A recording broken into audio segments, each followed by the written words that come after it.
Hey, good morning, Pirates. It is January 27th on A Day, and it's snowy outside. If you have a chance to get out and enjoy the snow sometime today. Our objectives for today are continue to get to know our new classes for second semester, and then we are working towards analyzing data to support and verify the concepts of Newton's second law of motion. We currently are working on just describing, measuring, graphing motion.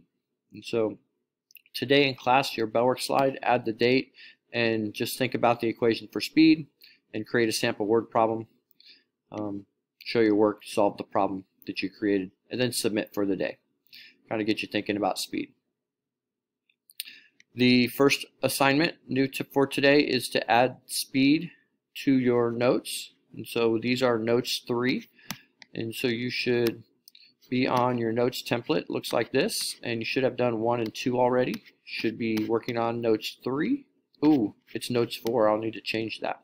So we're skipping the graphing one for now and doing notes 4, which is the speed reading. And the reading looks like this. Speed.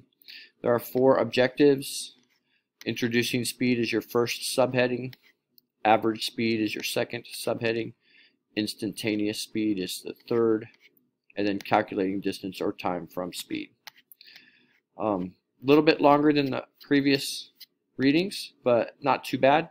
Make sure you add it to the notes in a way that will be useful for you to access and use on a test in the future.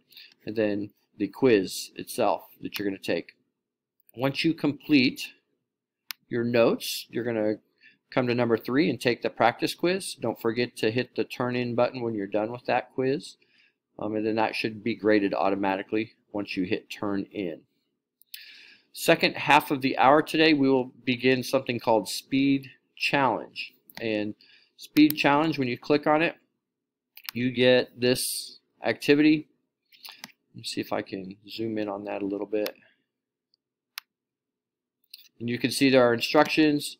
If you're a virtual student and you cannot follow these instructions because you do not have a tool, or if there's a space, I probably don't want you to go out and hop and speed walk on the ice today. So if you don't have a 10-meter section of hallway at home, just use the class data.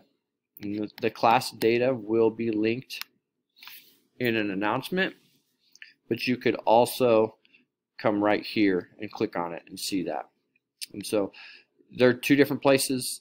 If you click here, you're going to see the class by class data that I'm providing, or that students are collecting each hour, so it'll be kind of filled over the next 2 days, but you could use second hour as soon as that's done. Or if there'll be an announcement that I put a set of data just for virtual students that you could use, and that'll be in the announcements. I'll show you. If you click on announcements, it's already here, speed walk data for virtual students. And so you'll see this data table will be populated for you guys after second hour. So on that activity, Speed Challenge, once you have the class data, which will just be times for these 4 different tasks at 2 different distances. So we'll have somebody hopping 10 meters and have somebody at the 5-meter point with a stopwatch and the 10-meter point with the stopwatch.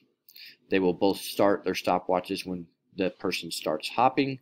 This person will stop at 5 meters, record the time. This person will stop at 10 meters, record the time.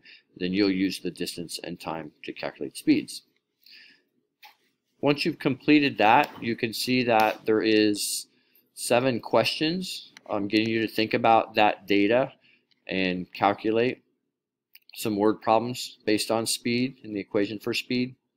And then a question about whether or not you think the results are accurate. So you might think about, in collecting this data, what type of errors maybe would potentially show up.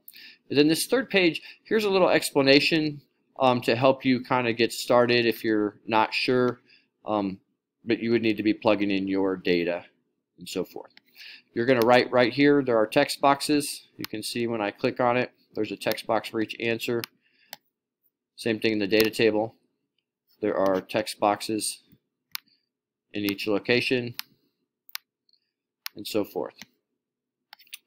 Let me know if you have any questions. You can email or join the Zoom. I hope you have a good day. We probably will not finish this in class today, so if you get it finished, you would be doing great. But expect a little bit of time next week to finish speed challenge before it's due. Have a good weekend. We will check in with you again next week. Bye.